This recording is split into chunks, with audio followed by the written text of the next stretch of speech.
Allô! Aujourd'hui, c'est la journée des droits de la femme et j'ai eu à cœur de partager un petit bout de mon histoire euh, de quand je suis partie en maison d'hébergement. En fait, c'était en mars 2017, ça fait 4 ans.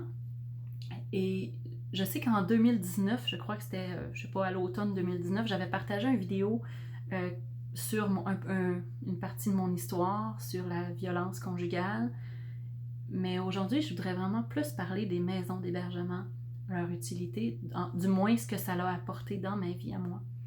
Parce que ça a été, il y a 4 ans, quand je suis partie en maison d'hébergement, ça a été un tremplin dans ma vie pour la suite.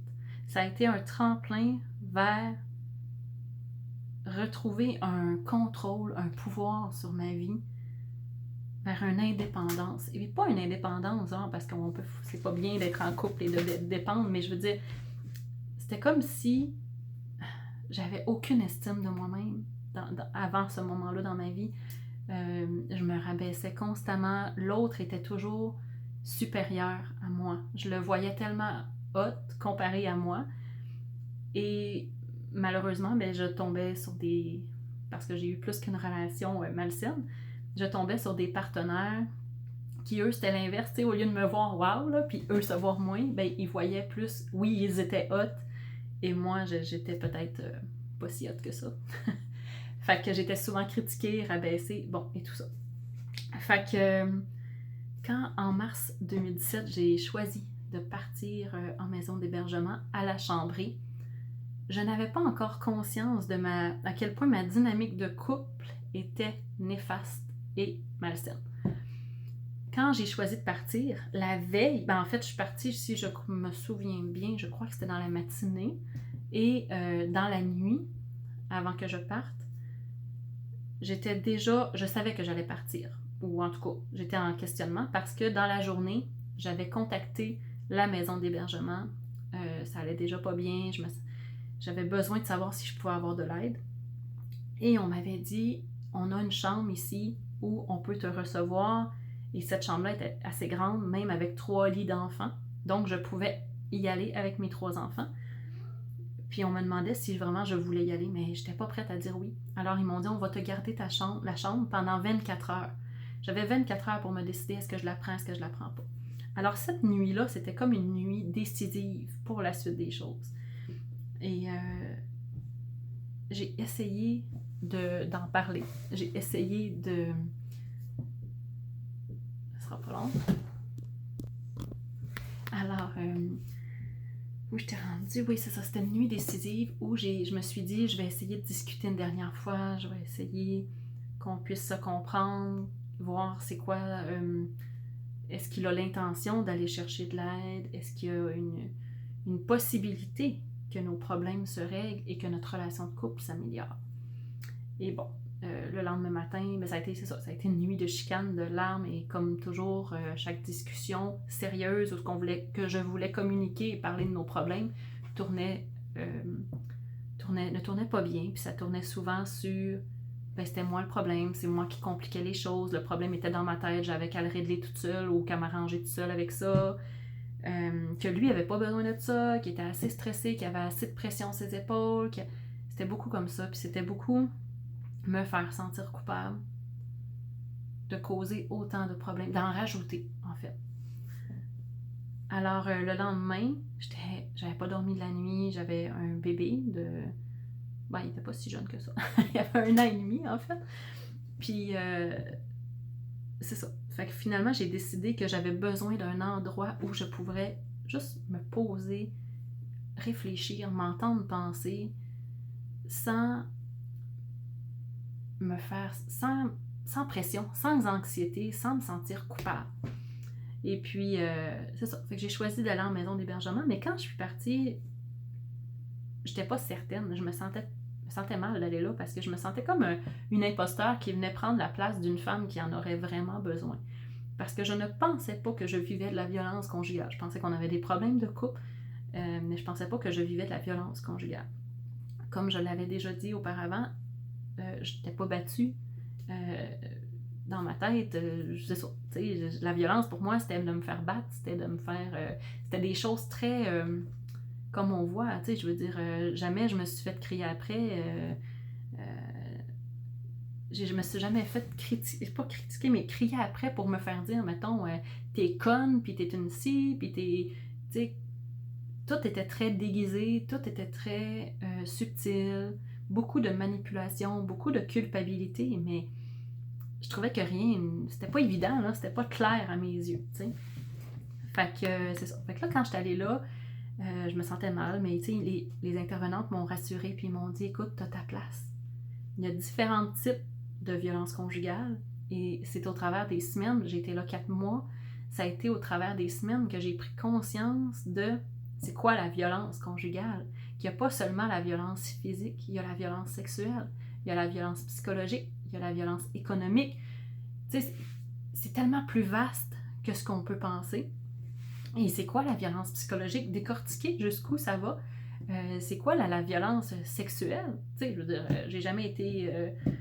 je sais pas, tu sais, on s'imagine que la violence sexuelle dans un couple, c'est il te prend de force et te tient, tu sais, puis... Mais ça va jusqu'où? Tu sais? Faire sentir coupable l'autre parce qu'elle veut pas avoir une relation sexuelle, est-ce que ça pourrait être la violence sexuelle? Faire du chantage pour avoir du sexe, tu sais, peu importe, là. Fait que, tu sais, ça peut aller tellement plus loin que des fois ce qu'on s'imagine. Et c'est ça. Fait que quand je suis arrivée là, ce que j'ai aimé vraiment, c'est que la première semaine, j'étais tellement ambivalente. J'avais ma chambre avec les enfants, mais j'ai passé beaucoup plus de temps à la maison, à dormir là-bas plutôt qu'en maison d'hébergement. Je me sentais, je pense inconsciemment, je ne savais pas à ce moment-là, mais inconsciemment, j'avais besoin d'avoir cette sécurité-là que s'il arrive quelque chose, je peux m'en aller. J'ai une place où je vais être en sécurité.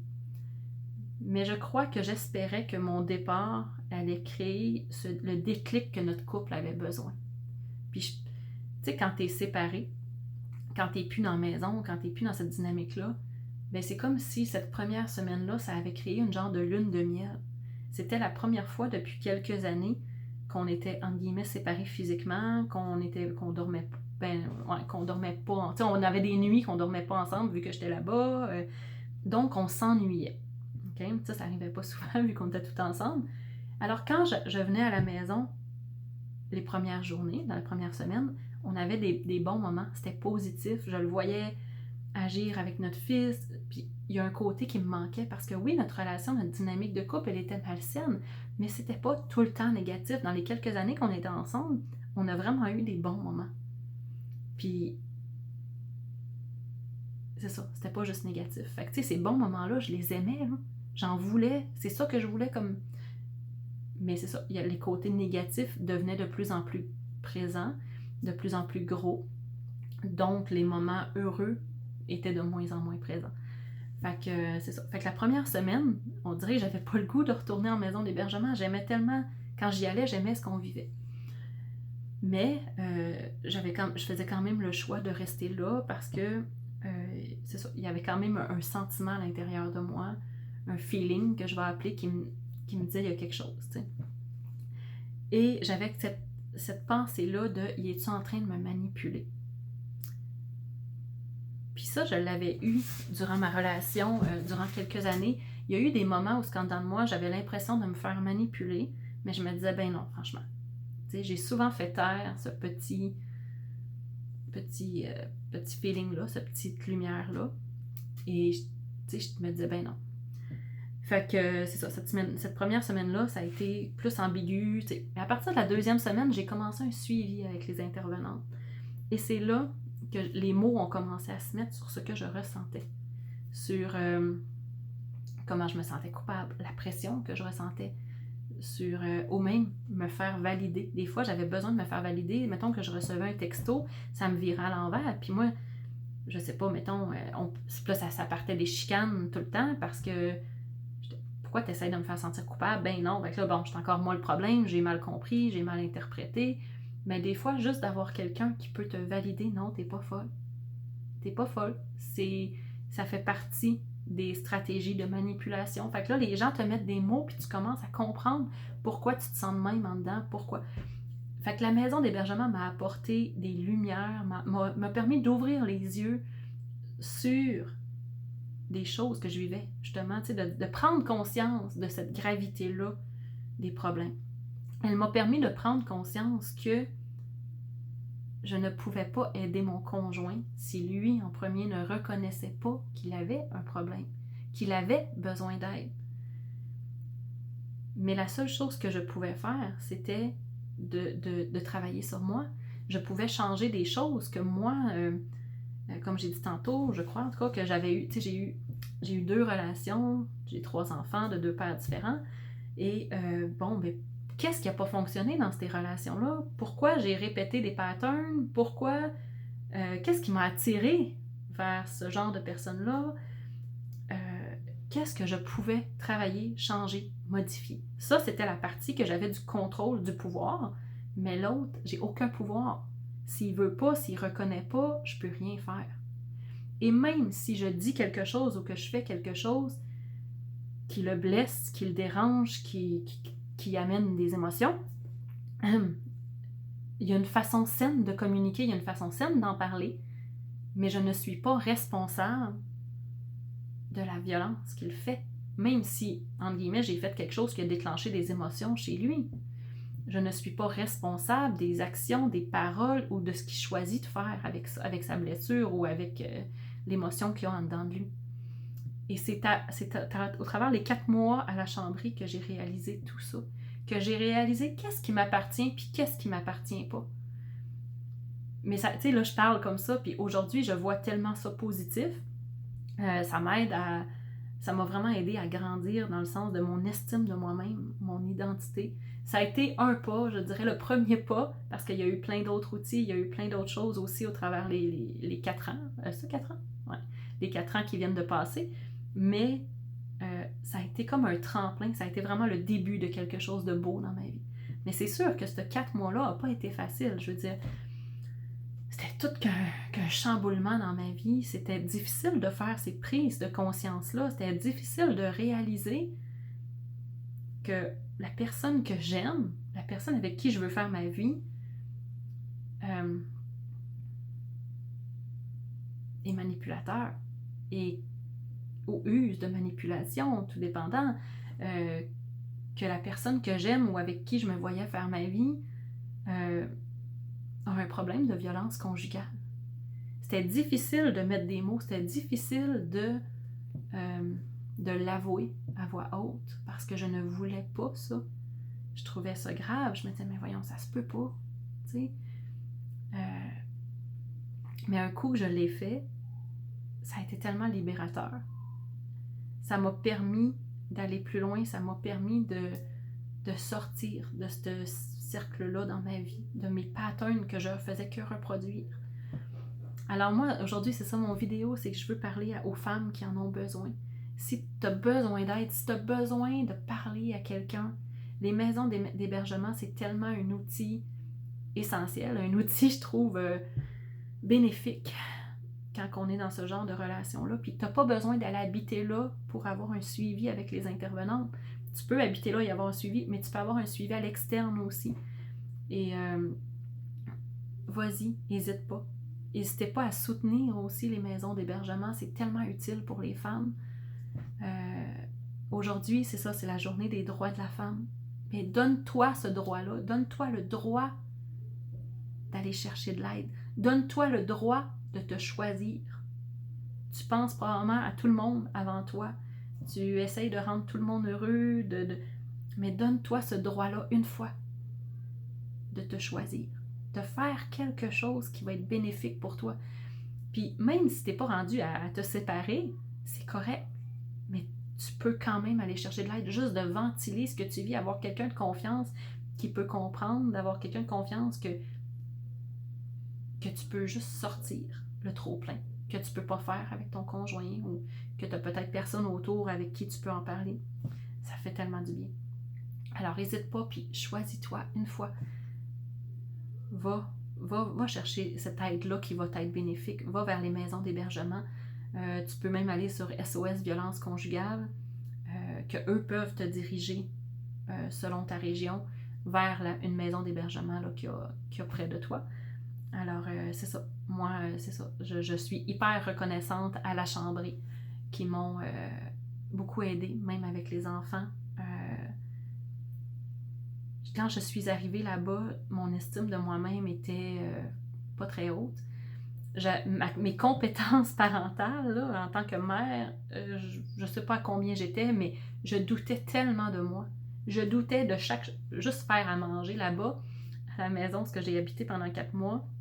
On faisait du ménage. Les femmes qui habitaient là, on avait tous des tâches ménagères à faire. Je pense que à tour de rôle, chaque jour, une femme cuisinait pour les autres femmes. Et au début, ça a été tellement difficile parce que j'avais tellement peur de rater, j'avais tellement peur de faire des erreurs, de pas bien faire les choses, d'être critiquée. Mais ça m'a tellement fait du bien en même temps parce que tu réalises que tu es valorisée. Tu réalises que t'es pas critiqué. T'es pas... Tu sais, j'en parle, puis là, j'ai une émotion qui monte. Excusez. Ça m'a vraiment fait du bien. Juste au niveau de ma compétence parentale, qui m'ont vu agir avec mes enfants et qui m'encourageaient, puis qui étaient capables de me nommer mes forces. Ils étaient capables de me dire « Wow, c'est bien » ou peu importe, tu sais. Ça m'a donné une confiance en moi. Ça m'a aidé à retrouver une confiance en moi, que j'étais peut-être pas une si mauvaise mère que ça. Puis que, même si je le dis aujourd'hui, tu sais, je suis pas la meilleure cuisinière, mais c'était peut-être pas aussi pire que les dernières années m'avaient amené à le penser. Que j'étais capable, que j'étais quelqu'un avec de la valeur. La maison d'hébergement a été un pas, un outil pour qu'aujourd'hui je puisse arriver à avoir cette valeur-là, cette estime de moi-même, puis que j'arrive à dire je suis pas parfaite, mais je suis une bonne maman. Je suis pas parfaite, mais je sais que je suis une femme de valeur. Alors, c'est ça que je souhaite à toutes les femmes.